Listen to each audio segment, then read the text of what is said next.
சங்கீதம் 85. கர்த்தாவே, உமது தேசத்தின் மேல் பிரியம் வைத்து யாக்கோபின் சிறையிருப்பை திருப்பினீர். உமது ஜனத்தின் அக்கிரமத்தை மன்னித்து அவர்கள் பாவத்தை எல்லாம் மூடினீர். உமது உக்கிரத்தை எல்லாம் அடக்கிக் கொண்டு உமது கோபத்தின் எரிச்சலை விட்டு திரும்பினீர். எங்கள் இரட்சிப்பின் தேவனே, நீர் எங்களை திருப்பிக் கொண்டு வாரும். எங்கள் மேலுள்ள உமது கோபத்தை ஆறப்பண்ணும். என்றைக்கும் எங்கள் மேல் கோபமாயிருப்பீரோ? தலைமுறை தலைமுறையாக உமது கோபத்தை நீடித்திருக்க பண்ணுவீரோ? உமது ஜனங்கள் உம்மில் மகிழ்ந்திருக்கும்படி நீர் எங்களை திரும்ப உயிர்ப்பிக்க மாட்டீரோ?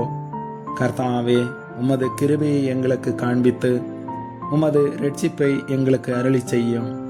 கர்த்தராகிய தேவன் விளம்புவதை கேட்பேன். அவர் தம்முடைய ஜனங்களுக்கும் தம்முடைய பரிசுத்தவான்களுக்கும் சமாதானம் கூறுவார். அவர்களோ மதிகேட்டுக்கு திரும்பாதிருப்பார்களாக.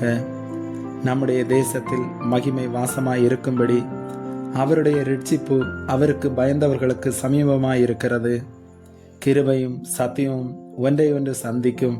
நீதியும் சமாதானமும் ஒன்றையொன்று முத்தம் செய்யும். சத்தியம் பூமியிலிருந்து முளைக்கும். நீதி வானத்திலிருந்து தாழ பார்க்கும். கர்த்தர் நன்மையானதை தருவார். நம்முடைய தேசமும் தன் பலனை கொடுக்கும். நீதி அவருக்கு முன்னாக சென்று அவருடைய அடிச்சுவடுகளின் வழியிலே நம்மை நிறுத்தும். ஆமேன்.